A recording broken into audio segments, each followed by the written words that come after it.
Hello everyone, in today's video I am going to show you how to fix Messenger notification not working in Realme Neo 7X. So let's start the video. First of all,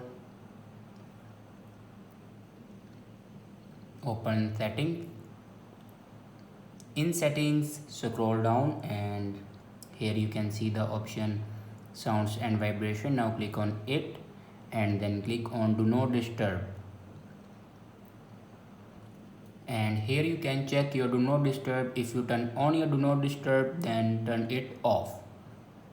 After turn off your do not disturb, then go back and click on notifications. Now scroll down and click on messenger, and here you can allow your messenger notifications. If you turn off your notifications, then turn it on.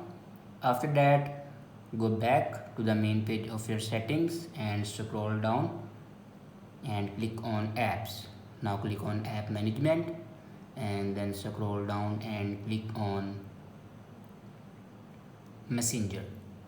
Now click in storage usage.